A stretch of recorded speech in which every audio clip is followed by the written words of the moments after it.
Muito obrigado, Sra. Presidente, Senhoras e Senhores Deputados.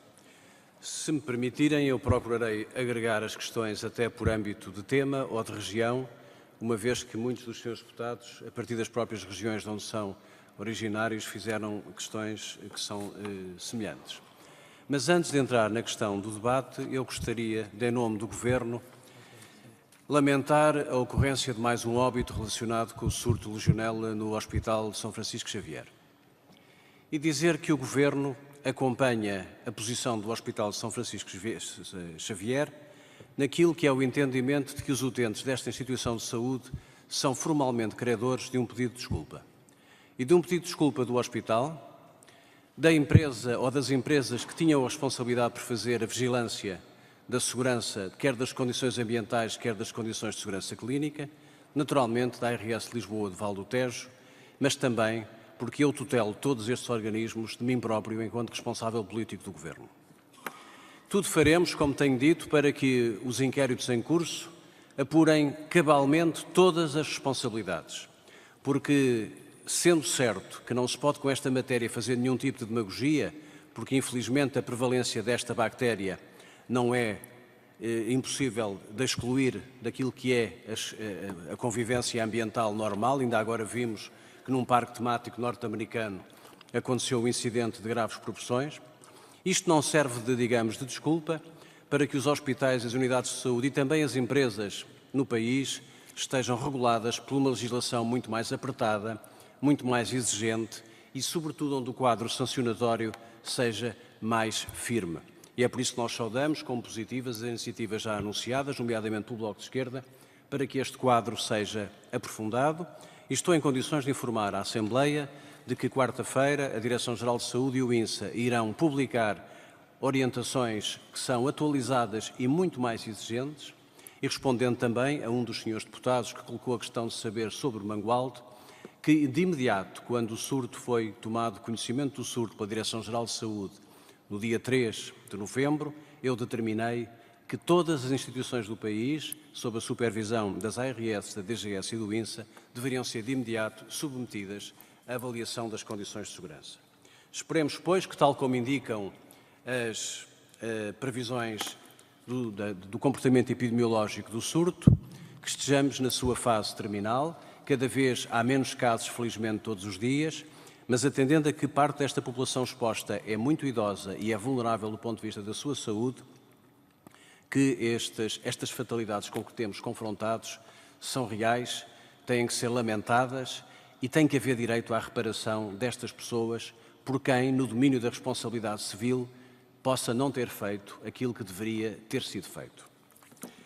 Também a Inspeção-Geral das Atividades em Saúde está, a meu pedido, a acompanhar o processo de investigação e, por iniciativa própria e bem, o Ministério Público, a partir do momento em que houve o primeiro óbito, tomou a iniciativa de diligências próprias, que nós, naturalmente, registamos como muito importantes para que o cabal esclarecimento e o apuramento de responsabilidades civis ou de outro tipo venham a ser apuradas. Feito este esclarecimento, gostaria então de começar a responder pelo conjunto e depois, naturalmente, com alguns aspectos de detalhe, porque alguns dos senhores deputados colocaram questões que são mais particulares. Começando pela Madeira. Eu tenho dito, e disse-o sempre há 2 anos, e há o Sr. Deputado que referiu que eu estou cá há 2 anos, e eu estou com muito gosto, e esperando estar por mais 2, e se necessário e possível ainda por mais tempo, se assim for o entendimento dos cidadãos, a Madeira precisa de ter um novo Hospital Central. Não há dúvida nenhuma sobre isso. E eu conheço, porque tenho reunido regularmente com o Sr. Secretário Regional da Saúde da Madeira, que me entregou inclusivamente os documentos, naturalmente o programa funcional e a memória descritiva do projeto. E da nossa parte, o Ministério da Saúde, enquanto membros participantes do grupo de trabalho, nós iremos convocar uma reunião para ainda este mês termos uma primeira posição de natureza técnica sobre a proposta que está em cima da mesa. E há também, como é sabido, o compromisso do Governo da República, assumido o ano passado e reiterado este ano, de que cofinanciará a obra em 50%.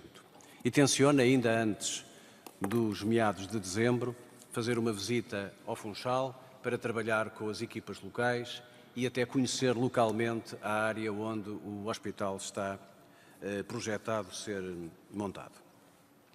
Houve também várias questões dos senhores deputados sobre o Centro de Reabilitação do Norte e sobre uma auditoria realizada pelo Tribunal de Contas que envolveu também o Hospital da Perlada. Sobre esta matéria, duas questões diferentes.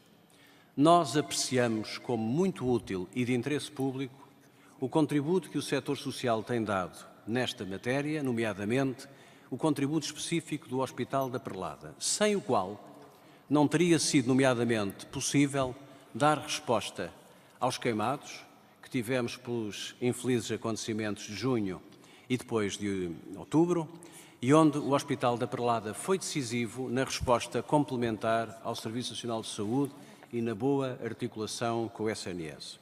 Isto não invalida que as boas contas sejam perseguidas. O que não podemos é perseguir boas soluções porque existem dúvidas nas boas contas.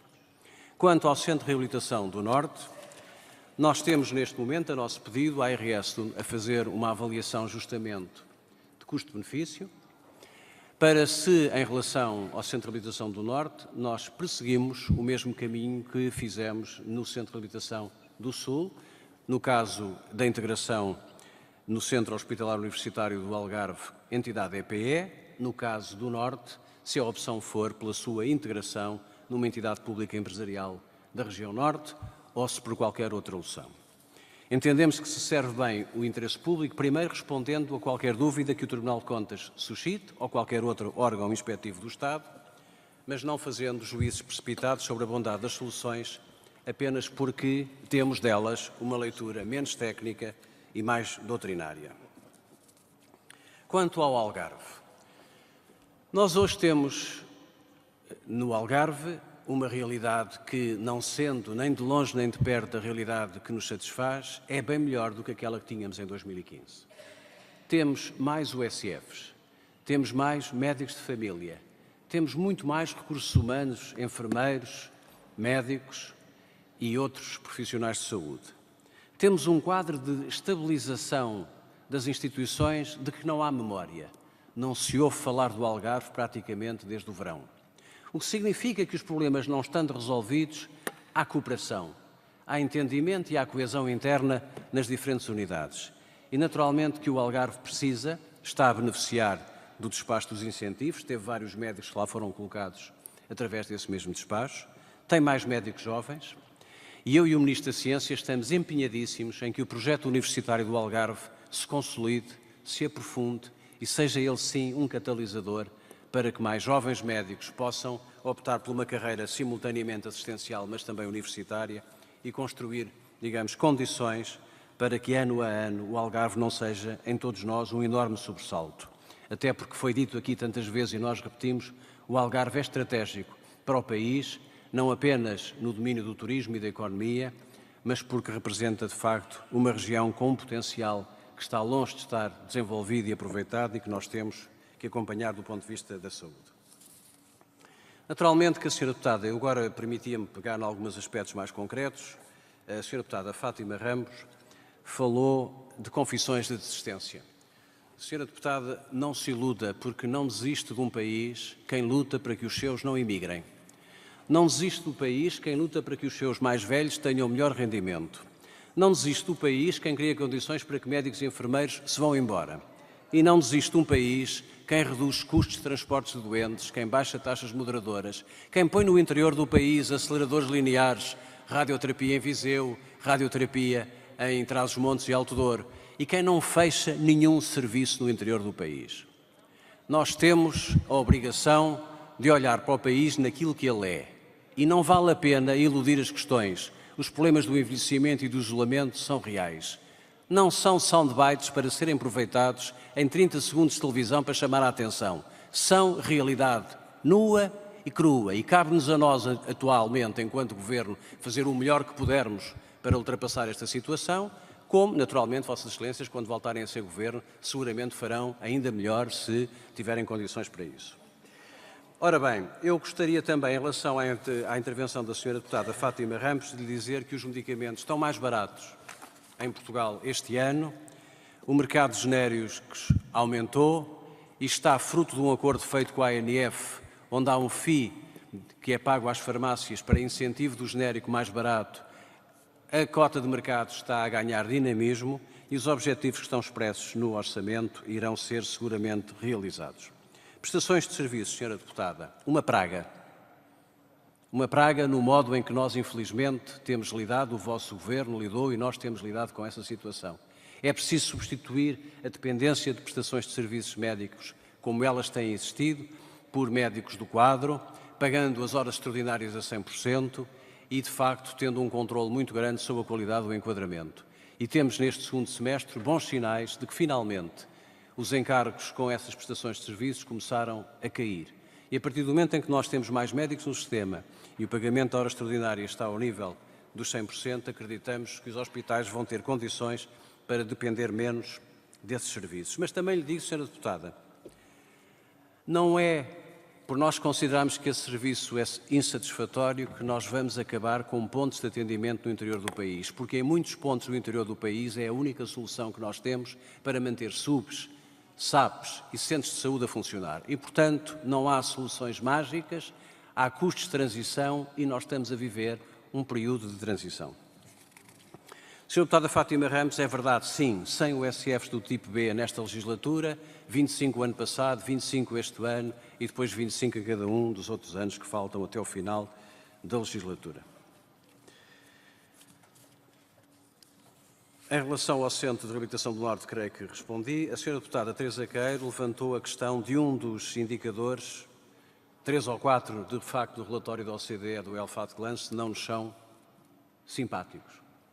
Embora nós tenhamos, na globalidade dos outros, convergido, e como eu disse, convergiu o país, não convergiu o Governo, porque isto é um trabalho de 20 anos, de 15 anos, temos, na área das demências e da saúde mental, temos um problema que está muito relacionado com o envelhecimento acelerado da população e com a longevidade. E temos que encontrar respostas que são de saúde, mas também respostas sociais, desde a regulamentação ou a consignação do Estatuto do Cuidador Informal, desde a criação de condições para que as famílias tenham possibilidade de ter estas pessoas doentes junto de si, fugir muito da institucionalização, porque, Sra. Deputada, será muito fácil construir pelo país fora, por todo o país, dezenas de edifícios. Mas isso não significa dar melhor cuidado e melhor assistência a essas pessoas que precisam, acima de tudo, de cuidado próximo, de família e de cuidado, digamos, personalizado e não tanto na sua institucionalização de uma forma muito fria. O Sr. Deputado João Ramos, do Partido Comunista Português, falou sobre a questão do parque automóvel e creio que tinha havido outro Sr. Deputado que falou deste assunto. Nós estamos a modernizar as frotas e está no dia 21, 22 deste mês, eu irei apresentar publicamente, entregar, aliás, as 44 9 MERs do INEM, a seguir todas as PEMs que estão protocoladas com os bombeiros, mas temos nos centros de saúde e nas ARS necessidade de ter uma frota barata, eficiente, de baixo consumo energético, que não pode estar dependente da aquisição pelas próprias ARS, que são institutos públicos. E, nesse sentido, os serviços partilhados do Ministério da Saúde estão, neste momento, a preparar um concurso que visa a aquisição centralizada dessas viaturas para que possam ser distribuídas e colocadas nas diferentes regiões de saúde e minorar aquilo que descreveu, é que ou não existem ou estão muito velhas e isso compromete muito os cuidados domiciliários e o trabalho, nomeadamente, das equipas de domicílio.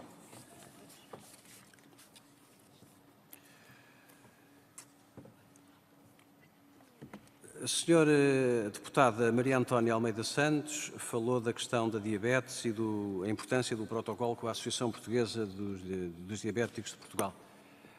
O Sr. Secretário de Estado da Saúde, já nesta legislatura, aumentou a duração do contrato de 2 para 3 anos e o Governo está disponível para trabalhar com a APDP e ainda nesta legislatura fazer um contrato até 5 anos para, de facto, dar mais estabilidade e reconhecendo o interesse público e a qualidade do trabalho que esta associação quase centenária tem feito pela diabetes e pelos diabéticos em Portugal. A Sra. Deputada Manuela Tender, do PSD, voltou à questão, e bem, do Portugal do interior. E eu volto também a esta questão porque foi, de facto, uma matéria muito falada nos últimos 3 dias. O Portugal do interior não se resolve numa legislatura, vai-se com certeza melhorar, mas é um Portugal que não pode ter tribunais fechados, que não pode ter centros de saúde fechados, extensões de saúde encerradas, escolas. É um Portugal do interior que tem que apostar mais no dinamismo da economia local, da fixação de jovens, do aumento da natalidade e na revitalização de zonas que agora nós vimos bem, pelos infelizes acontecimentos que testemunhamos, que estão a carecer de uma atenção diferente. E essa atenção diferente passa, como lhe disse, por exemplo, introduzir um centro de oncologia moderno e integrado em Viseu, porque Viseu, apesar de uma cidade moderna, diferenciada e desenvolvida, é interior. Trás-os-Montes e Alto Douro, como Vila Real, apesar dos sinais de crescimento e dinamismo económico local, é interior. E, portanto, nós faremos, na área do planeamento de saúde, dos equipamentos pesados e no desenho de incentivos, faremos tudo nos 2 anos que faltam até ao final da legislatura para considerar que Portugal é uno, é único e não pode ter o que tem tido nos últimos 30 anos, um grande desequilíbrio em que concentra no litoral uma enormidade de recursos, nomeadamente recursos tecnológicos e até recursos humanos, e depois não consegue ter mecanismos para que no interior os médicos, os enfermeiros e outros técnicos e os equipamentos possam lá estar. O despacho de incentivos ajudou muito. Foram 150 o ano passado, com sucesso, mas como dizia aqui a Sra. Deputada Eurídice Pereira, do Distrito de Setúbal, até em Setúbal nós tivemos que aplicar colocação de médicos por incentivos, dada a dificuldade de alguns médicos de família e outras especialidades irem para Barreiro, para Setúbal e para zonas mais interiores do próprio distrito. Em Setúbal nós temos, e agora indo à questão também distrital, nós temos neste momento as obras em curso, em fase de lançamento da remodelação da urgência do Barreiro Montijo. Temos de Setúbal, do próprio Hospital de Setúbal, a ampliação do Garcia Horta está em curso, o Hospital do Seixal irá para concurso brevemente e temos vários centros de saúde que estão em fase também de lançamento, Corroios e Baixa da Banheira. Creio que a Sra. Deputada Carla Cruz terá posto a questão, ou foi a Sra. Deputada Paula Santos que pôs a questão de Setúbal. Relativamente à PPP de Cascais, o Sr. Deputado Ricardo Batista Leite levantou a questão e eu acho que a questão se esclarece muito simplesmente. Houve algum atraso na finalização do caderno de encargos, finalmente está pronto e por isso foi pedido ao operador que estivesse precavido para a eventualidade de algum atraso na execução do concurso público internacional. Acreditamos que não vai ser necessário. O concurso público internacional atrasou-se porque tinha que responder a 2 ou 3 dimensões novas. A primeira, passar a incorporar a totalidade das freguesias que estavam agora parcialmente repartidas entre Cascais e Amadora Sintra, o que não faria ou não faz nenhum sentido que uma grávida que mora em Sintra possa ser atendida em Cascais, mas se tiver um problema cirúrgico ou ortopédico tenha que ir para o Amadora Sintra. Isto significa também requalificar a oferta na Grande Lisboa. Incluir também, como o Sr. Deputado referiu, no concurso público internacional, a oncologia e a infecciologia que tinham ficado de fora, pendurados em protocolos adicionais, com todas as implicações financeiras e até de funcionamento operacional do hospital que assim pretendemos eliminar. E pegando no Hospital de Cascais, eu respondo à Sra. Deputada do Bloco de Esquerda que colocou a questão do que fazer com os edifícios velhos e como é que vai ser Lisboa quando o Lisboa Oriental estiver a ser construído. Nós esperamos que o Hospital de Lisboa Oriental esteja a ser inaugurado no final de 22. E esta intervenção na área de Lisboa, na Grande Lisboa, é de facto talvez a maior intervenção estrutural do SNS dos últimos 30 anos. Primeiro porque o redimensionamento de Cascais permitirá descongestionar o muito congestionado Hospital Amadora Sintra. Depois porque a abertura em 2019-20 do Polo Hospitalar de Sintra irá também reter grande parte da procura de ambulatório em Sintra. Com todo o trabalho que está a ser feito de remodelação e de renovação dos centros de saúde de Sintra, Queluz, Amadora, Lisboa portanto, nesta área metropolitana, não esquecendo também a margem sul. O Hospital Garcia de Horta tem também em curso um processo de ampliação. A abertura do Seixal permite conjugar melhor a articulação com o Hospital Garcia de Horta e com os hospitais da Península, permitirá naturalmente encontrar nesta região onde se concentram 2 milhões e muitos de habitantes uma nova resposta e uma nova circularidade que estava parada no tempo e que fazia e faz ainda com que hospitais como o Amadora Sintra sejam hospitais sobrecongestionados, como o Garcia de Horta seja um hospital sobrecongestionado, e estamos convencidos que a 3, 4 anos de vista teremos esta situação completamente resolvida. Muitos dos senhores deputados olharam para a folha do orçamento e referiram-se a verbas que poderão estar abaixo ou muito aquém das expectativas. Bom, 2 aspectos que é importante esclarecer. Há, no exercício de 2018, muita despesa que está centralizada.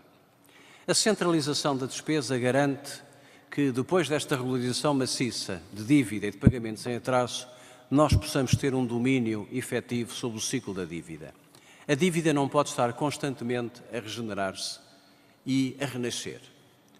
E então, o que está combinado e acertado entre mim e o Sr. Ministro das Finanças é que nós teremos um trabalho conjunto e que trabalharemos com os grandes agregados de fornecedores para que troquemos plafonamento, pagamento em tempo útil, por menos preço, por mais vantagem até comercial em termos de desconto.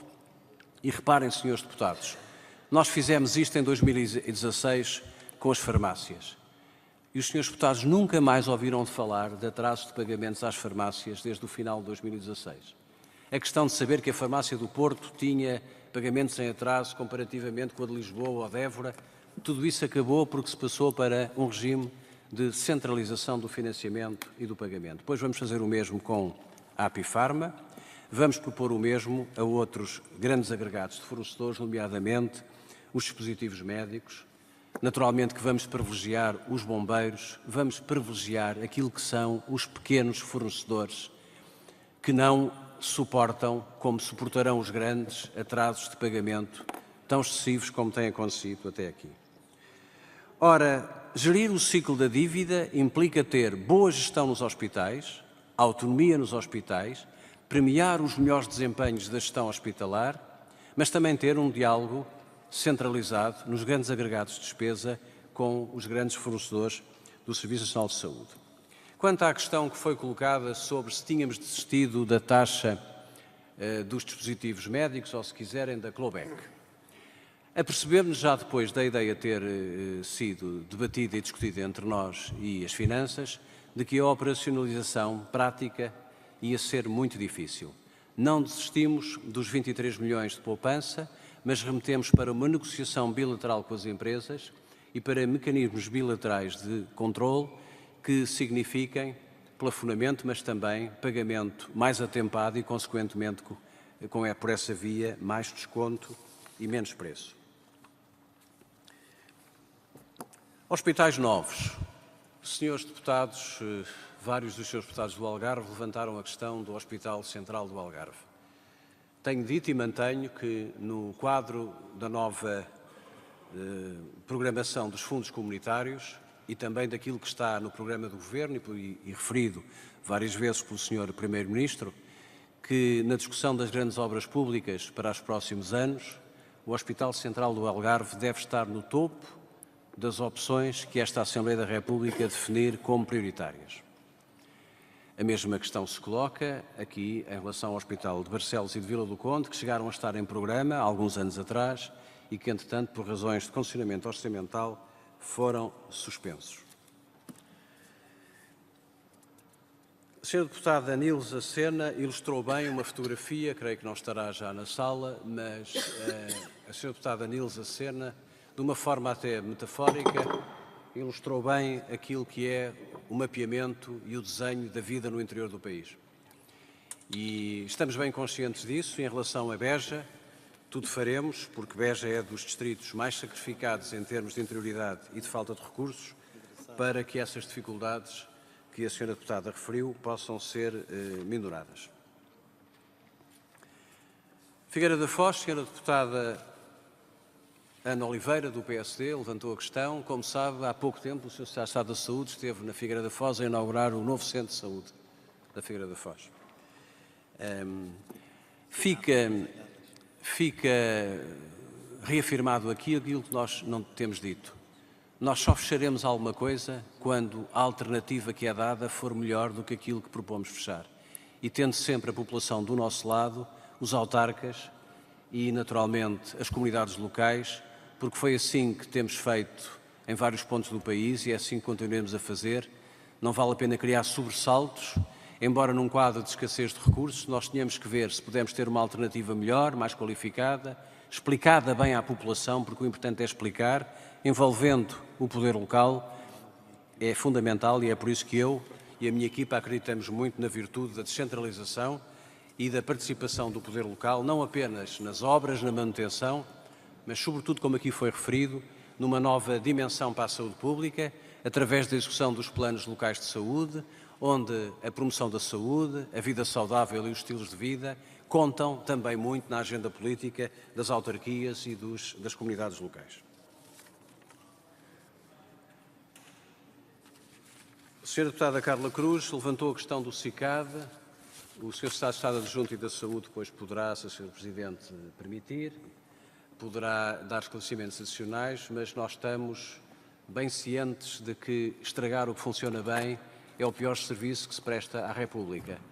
E como dizia o outro, e permitam uma expressão em inglês, if it works, don't fix it, a experiência do SICAD, que é hoje internacionalmente reconhecida como exemplar e é hoje procuradamente adoptada em muitos países, quer no continente americano, quer na Europa, quer na própria América Latina também, não pode ser prejudicada e nós temos que, saudando aquilo que foi o profissionalismo dos profissionais do SICAD, que apesar de tudo mantiveram um registro de grande acompanhamento dos programas e de execução, fazer aquilo que importa, que é, não acrescentando custos que nós não podemos suportar, reconstruir o edifício do SICAD no sentido que a sua efetividade seja maior e que possa ser, como é hoje, um orgulho para o país em termos internacionais.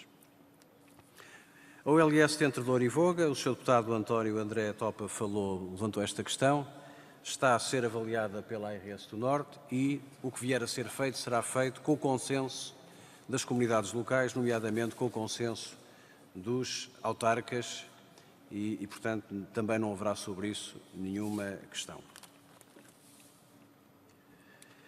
Médio Tejo. As obras do Centro Hospitalar do Médio Tejo estão, neste momento, em fase de lançamento. Portanto, vamos passar a fase de projetos de especialidade e o projeto de arquitetura está concluído, é a informação que eu tenho agora aqui em tempo real. E a obra do Bloco Operatório de Santarém também estará a poucos meses da sua conclusão. Os senhores deputados do Distrito de Santarém apontaram bem algumas das dificuldades que têm sido a colocação, em alguns pontos do Distrito, de médicos de família. Procuraremos compensar ou substituir essa dificuldade com o recurso a outros médicos para que, no entretanto, a população não fique desprovida de cuidados de saúde, tendo em conta o que aqui foi referido, de que estamos a entrar no período crítico do inverno e em que as respostas locais têm que compensar e têm que evitar o afluxo excessivo às urgências. Uma boa notícia, o plano, a campanha de vacinação da gripe está a ser um sucesso e estamos neste momento com mais cerca de 150 mil portugueses vacinados comparativamente ao ano passado, na mesma altura, isto apesar do prolongamento do verão e das temperaturas elevadas. A nível dos hospitais, o lançamento dos Centros de Responsabilidade Integrada e da portaria que permite pagar atividade adicional em consultas e em meios complementares de diagnóstico constitui, no processo de contratualização que agora está em curso, um poderoso incentivo para não só que se internalize, mas que também se aumente uma atividade de forma inteligente. E aumentar a atividade de forma inteligente é dar mais acesso às primeiras consultas e mais acesso à cirurgia. É isso que irá ser feito, através também, ao mesmo tempo, do maior investimento na manutenção de infraestruturas e de equipamentos, no lançamento em grande força de todo o plano de investimentos e de obras que tem estado a ser preparado e concursado, e acreditamos que 2018 e 2019 vão trazer ao Serviço Nacional de Saúde um processo de renovação institucional muito relevante, para além dos grandes projetos, dos novos projetos que aqui já foram assinalados, os novos hospitais e os novos centros de saúde, mas no investimento que é preciso fazer, no Joãozinho, no Hospital de São João, a ampliação de Gaia, onde eu vou estar na próxima quarta-feira, a ampliação a conclusão das obras da Guarda. Enfim, estou a citar em geral um conjunto de intervenções por todas as entidades em que nenhuma região do interior ficará preterida por desvio de fundos para regiões centrais ou regiões mais favorecidas. E esse é um escrutínio, naturalmente, que os senhores deputados poderão fazer e como fazem regularmente junto do Governo. A senhora deputada Maria Isabel Motela referiu o desempenho do Centro Hospitalar de Tondela Viseu, que eu visitei há pouco tempo, e o papel também das equipas de saúde mental. E é importante que nesta Assembleia se faça um elogio àquilo que foi a competência dos profissionais envolvidos. A quando dos acontecimentos de outubro, de uma forma espontânea, ainda sem orientações imediatas da tutela, em poucas horas abriram centros de saúde, mobilizaram equipas e logo quando a ARS chegou ao terreno, as coisas estavam a funcionar. Hoje temos, ao nível da saúde mental, equipas de apoio, quer em Pedrógão, quer no Pinhal do Interior, que são muito bem acolhidas pelas populações, muito bem acolhidas pelos autarcas. Fizemos um protocolo adicional com a União das Misericórdias, para alargar a resposta no Pinhal Interior. E tenho que reconhecer que o Centro Hospitalar de Tondela Viseu foi exemplar, os seus profissionais foram exemplares e isso foi bem testemunhado nas visitas que fizemos, até pelo próprio testemunho dos doentes lá internados e dos seus familiares. Senhora Presidente, eu estava a procurar, confesso, ser mais sintético para ganhar algum tempo, vendo embora que ainda tenho 120 minutos, mas creio que os senhores deputados até me farão a justiça de eu ser económico nas respostas que estou a dar. Mas eu não queria deixar nenhuma questão relevante por responder. O Hospital Central de Évora, Sr. Deputado João Oliveira, não vai ser PPP, vai ser orçamento público. Hospital de Lisboa Oriental, falamos apenas de PPP de financiamento, uma vez que a gestão pública está totalmente assegurada, portanto será um hospital de Lisboa Oriental gerido com uma gestão pública semelhante ao Hospital de Santa Maria, ao Hospital de Lisboa Central. Quanto aos edifícios, a nossa intenção é trabalhar com a autarquia de Lisboa, com a comunidade local e temos como garantido e certo o seguinte: Lisboa precisa de um polo de apoio na região envelhecida, na região central da cidade e acreditamos que o Hospital de São José está nas melhores condições para ser esse hospital de proximidade. Também temos dito que a Estefânia, o Hospital Dona Estefânia, deve ser convertido em colaboração com a autarquia num espaço dedicado à criança e aos jovens e, portanto, que não vemos nenhum risco de utilização inapropriada ou especulativa imobiliária nesses dois equipamentos. Quando se fala de que o Hospital de Lisboa Oriental vai ter apenas 825 camas, não podemos ignorar algumas coisas importantes. A taxa de ambulatorização cirúrgica dos hospitais está a atingir, no final deste ano, 65%. E o número de doentes saídos não para de baixar.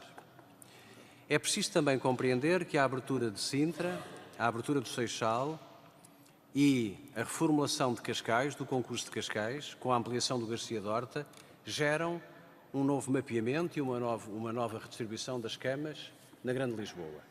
E, portanto, a garantia que nós damos é que, em nenhum momento, a cidade de Lisboa terá camas a menos face às necessidades técnicas demonstráveis que hoje a prática hospitalar moderna e a prática da medicina moderna determinam. Termalismo. Vários dos senhores deputados levantaram a questão do termalismo. O Sr. Deputado João Almeida, do CDS, foi o primeiro, mas houve outros senhores deputados. Eu e o Secretário de Estado Adjunto, aliás, o Pelouro tem sido acompanhado por ele, acompanhamos o interesse em termos de saúde e interesse em termos económicos. E estamos completamente ao lado dos senhores deputados, no sentido de que reabilitar as termas e a componente termal como complementar ao Serviço Nacional de Saúde tem impacto na qualidade de vida e na saúde das populações, cria bom emprego, emprego local, emprego comunitário e é verdadeiramente uma iniciativa política que tem valor de saúde e que tem valor económico. Estamos neste momento, naturalmente, a discutir com os nossos colegas das Finanças a maneira de fazer de fazer incluir o termalismo no sistema de uma forma que seja gradual e que seja em linha com aquilo que é a capacidade do país ir assumindo recursos novos. Mas que não fique nenhuma dúvida sobre isso, que nós acompanhamos essa vossa leitura e tudo faremos para que o termalismo regresse à órbita do Serviço Nacional de Saúde. Senhores deputados, senhoras e senhores deputados, nós iremos pôr, a partir de agora, atualizar no portal do SNS o mapeamento dos investimentos em curso, o seu estado, se estão em fase de projeto, se estão em fase de concurso, se estão em fase de execução. Não apenas, naturalmente, para que os senhores deputados, se assim o entenderem, quiserem ter acesso, nós distribuímos há tempos na Comissão um relatório com esse tipo de trabalhos. Creio que é a melhor maneira, em nome do escrutínio público, que todas as pessoas, os cidadãos, possam acompanhar aquilo que está a acontecer na Guarda, em Viseu, em Castelo Branco, em Beja e onde for. Sobre a Unidade Local de Saúde do Litoral Alentejano, uma enorme preocupação. O Sr. Secretário de Estado da Saúde esteve lá há 3 dias ou há 4 dias. Tem sido uma unidade com enormes problemas de fixar recursos. Nós estamos muito empenhados em ajudar a unidade a reter os recursos que tem e a contratar novos, da mesma maneira que estamos com o Hospital de Évora, onde também aqui foi referido pelo Sr. Deputado as dificuldades do Hospital de Évora. Queremos que o lançamento, de facto, do concurso público internacional para Évora, que será feito com o mesmo projeto que já estava aprovado e que tinha sido já comprado, será um incentivo para que os profissionais acreditem que Évora vai ter um hospital novo e, portanto, que a fixação de profissionais novos possa vir a ser uma realidade. Senhora Presidente, eu não queria cometer a indelicadeza de deixar perguntas relevantes por responder, mas creio que terei passado pela esmagadora maioria das questões que os senhores deputados colocaram. No entanto, fico à disposição da senhora Presidente e dos senhores deputados para qualquer interpelação que entendam adequada.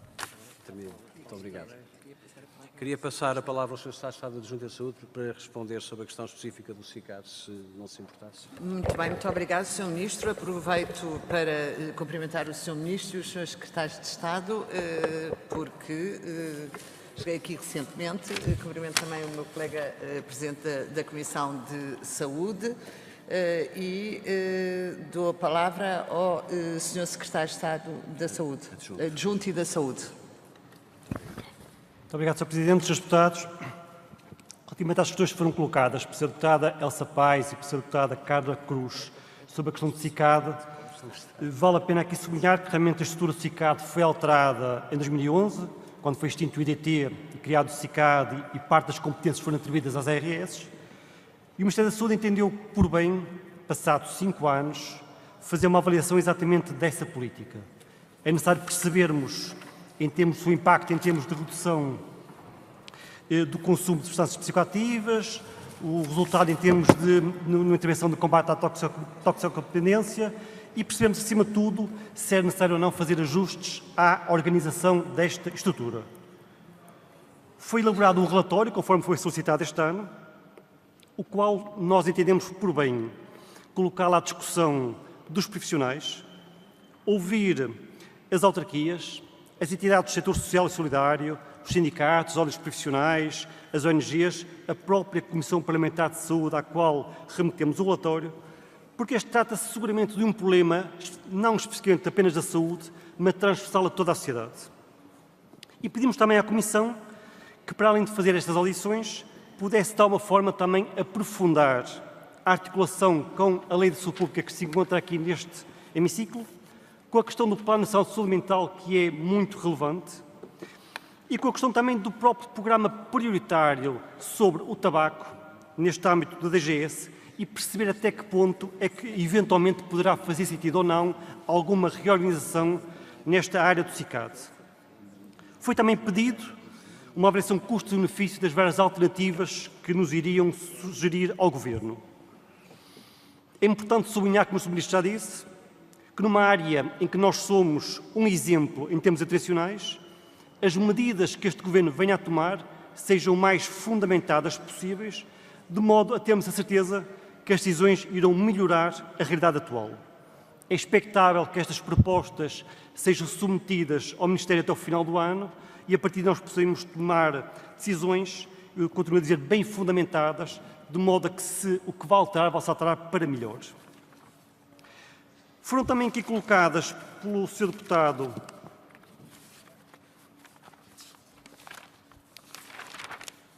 Luís Valles algumas questões que nós consideramos muito relevantes. A primeira tem a ver com doenças respiratórias.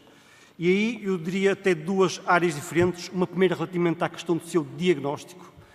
Eu devo aqui sublinhar um projeto que tem sido, pelo outro, que tem sido extremamente com sucesso, em termos de espirometrias nos cuidados primários, que foi implementado na região do Alentejo e na região do Algarve. A realização destes meios de complementar diagnóstico nos cuidados primários, e que tem conseguido, de uma forma extremamente interessante, aumentar a capacidade diagnóstica e resolutiva nesta área que é muito relevante.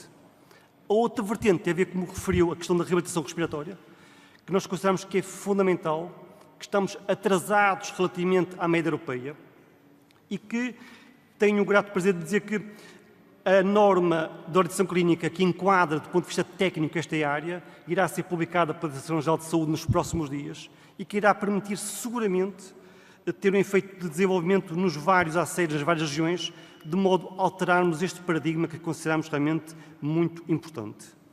Colocou também a questão das carreiras de psicólogos e nutricionistas, que nós consideramos que são fundamentais para permitir uma diferenciação, uma melhoria das condições clínicas e nas quais o meu colega Secretário de Estado da Saúde tem estado a discutir com os sindicatos, de modo a conseguirmos ter também sucesso nessa área.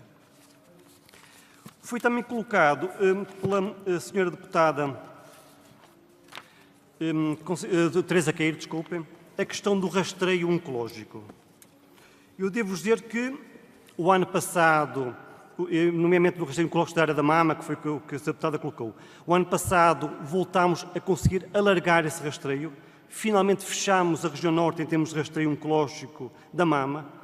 Pela primeira vez temos realmente o norte, o centro, o Algarve e o Alentejo totalmente cobertos e estamos neste momento com a região de Lisboa em verdade todos os esforços para que o ano 2018 seja um ano de viragem. E por esse fim foi incluído pela primeira vez no âmbito do Orçamento do Estado uma verba destinada especificamente a rastreios, algo que não existia no passado, cerca de 10 milhões de euros, de modo a que não exista nenhum constrangimento para que se consiga equidade e universalidade no âmbito dos rastreios. Duas últimas perguntas finais, uma tem a ver com cuidados paliativos. Já agora só aqui um parênteses voltando ao rastreio de cancro da mama. Se tiverem a oportunidade de ver o relatório Alpha Glance 2017, poderão os seus deputados ver que Portugal, fruto das políticas de muitos anos, conseguiu o segundo lugar em todos os países da OCDE em termos de rastreio de cancro da mama. Nós temos 20 pontos percentuais acima da média dos países da OCDE. Portanto, somos um exemplo em termos de rastreio de cancro da mama e queremos naturalmente continuar nessa evolução positiva nesta área. Bom, voltando à questão dos cuidados paliativos. Eu devo dizer que, decorrente da Lei de Bases dos Cuidados Paliativos de 2012, que esta Câmara aqui aprovou, o ano passado foi, pela primeira vez, nomeada uma Comissão Nacional de Cuidados Paliativos, que desenhou um plano estratégico que foi colocado à discussão pública e que estamos neste momento a implementar. Eu gostava aqui de sublinhar o trabalho, a dedicação e o empenho dos membros dessa Comissão Nacional e das Comissões Regionais, que têm tido realmente uma atitude e um esforço enorme no sentido de concretizar esse plano nacional. Gostava aqui de sublinhar que desde 2016 já iniciaram funções 10 equipas intra-hospitalares de suporte a cuidados paliativos, 2 na região norte, no Centro Hospitalar de Póvoa Varzima do Conde, no Centro Hospitalar de Meio do Ave. Assim, neste momento já existem equipas intra-hospitalares em todos os hospitais da região norte. Iniciaram funções 4 na região centro, no Centro Hospitalar de Penela Viseu, no Centro Hospitalar de Baixo Volga, no Centro Hospitalar Universitário de Coimbra, no local de saúde da Guarda, 3 em Lisboa, no Hospital de Cascais, Santarém, Lisboa Central, e 1 em Évora, no Alentejo. Bem como iniciaram também atividade 4 equipas comunitárias de suporte de cuidados paliativos, no acesso central do Algarve, e aqui sublinhar que tive lá a ocasião, há pouco tempo, lá estar no início da atividade desta equipa comunitária, que finalmente tornou a região do Algarve a primeira região do país totalmente coberta em termos de equipas de cuidados paliativos. Mas também equipas comunitárias no acesso de Lisboa Central e Oeiras, no LS do Alto Minho e no LS da Guarda. E estão agora previstas criar equipas até meados de 2018.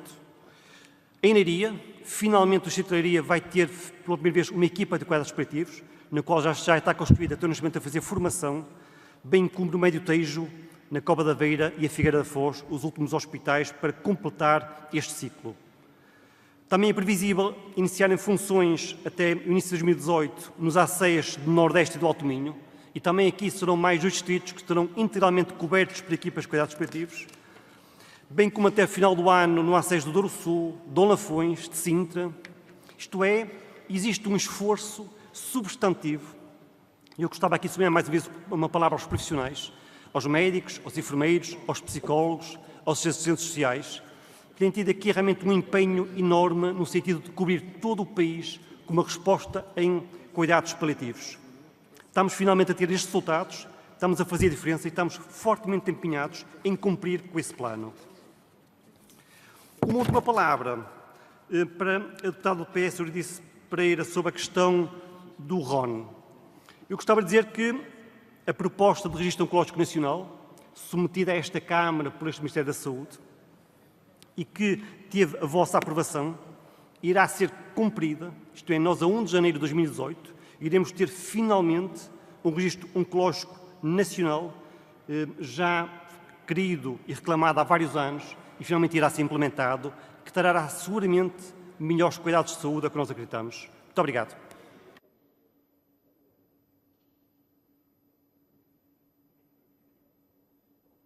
Sr. Secretário de Estado da Saúde, por favor. Muito obrigado, Sra. Presidente. É uma nota muito curta e rápida em relação à Unidade Local de Saúde do Litoral Alentejano. Eu estive lá na sexta-feira e no fim da reunião foi decidido que as 25 camas de convalescença seriam reabertas rapidamente. Houve uma pergunta desta bancada do PSD neste sentido, já não me recordo quem foi o Sr. Deputado que a fez, e falava em 12 camas em funcionamento, é verdade, mas a partir de hoje serão postas em funcionamento as 25 camas da Unidade Local de Saúde do Litoral Alentejano. Muito obrigada, Sr. Secretário de Estado. Sra. Deputada Isabel Galriça Neto, por aqui feito.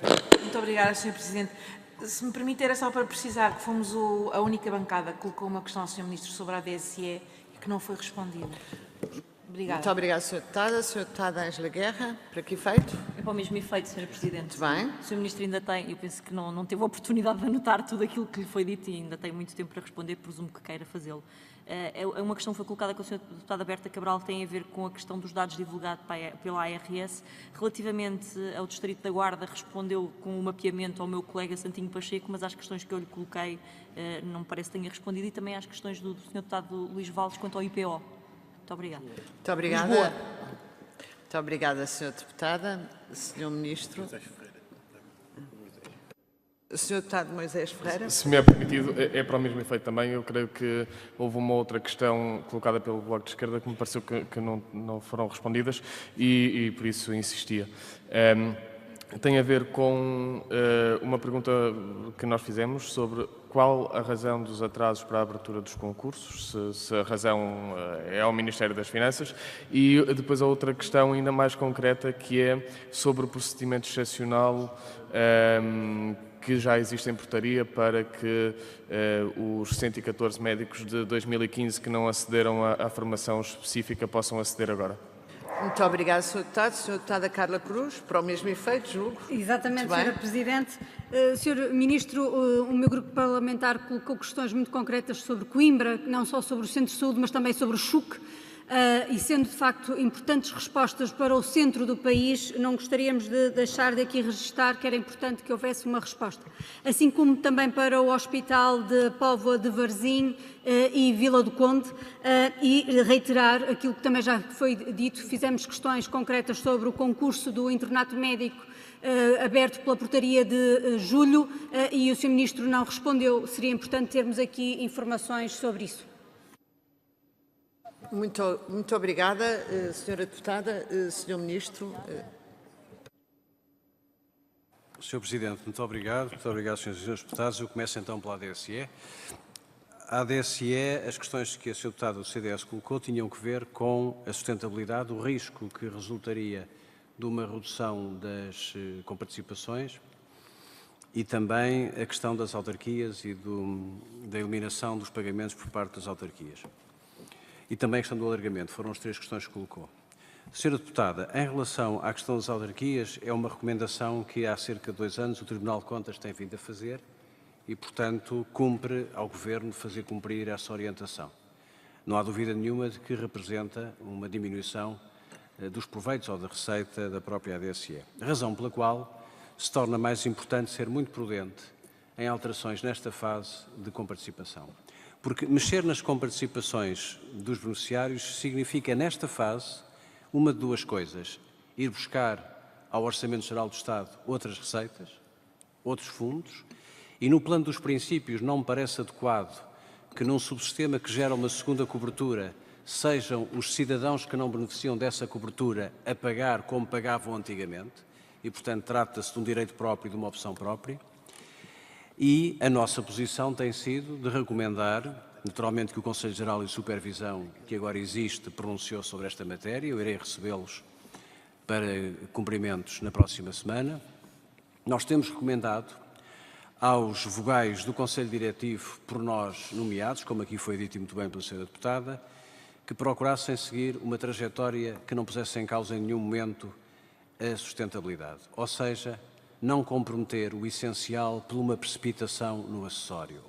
É preciso trabalhar muito ainda na eficiência. Há muito má despesa ainda na ADSE.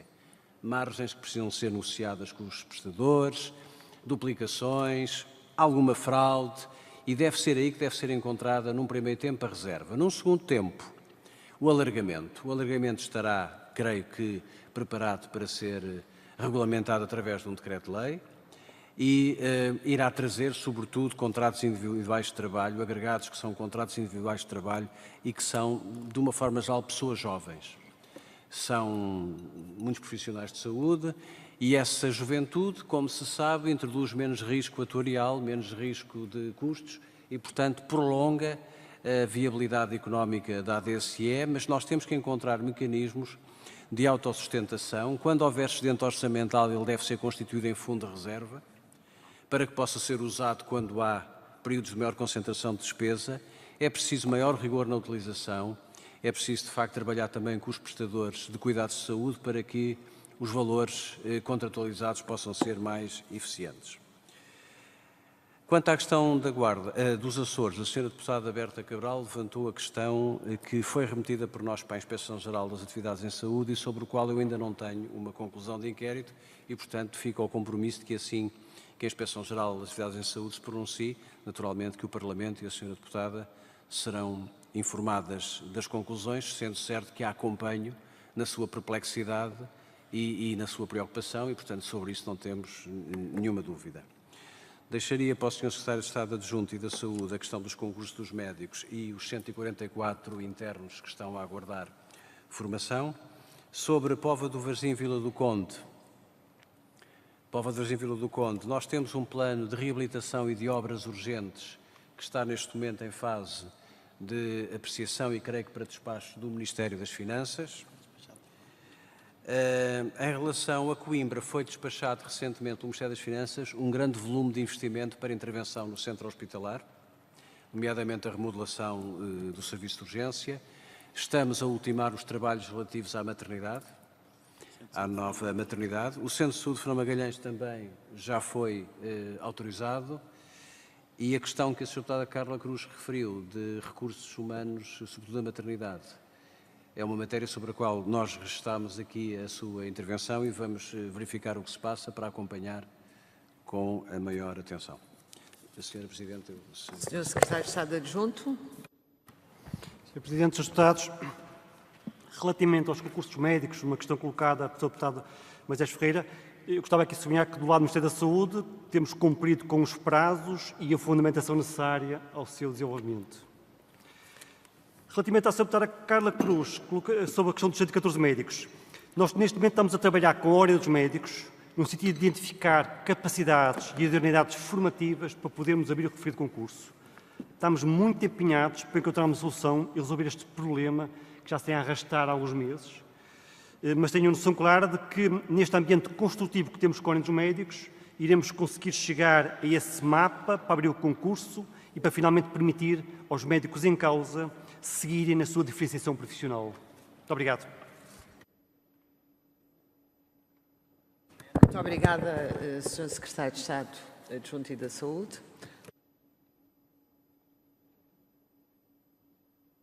Muito bem. Muito obrigado, Sr. Ministro, também. Muito obrigado, Sr. Secretário de Estado da Saúde. Sr. Ministro, por favor. Ficou a faltar uma questão que foi do EPO de Lisboa. Nós trabalhámos com o Ministério das Finanças para resolver rapidamente a questão e ultrapassá-la e está a ser resolvida neste momento. Muito obrigado. Muito obrigada, Sr. Ministro. Vamos então entrar na terceira ronda de perguntas e ronda final.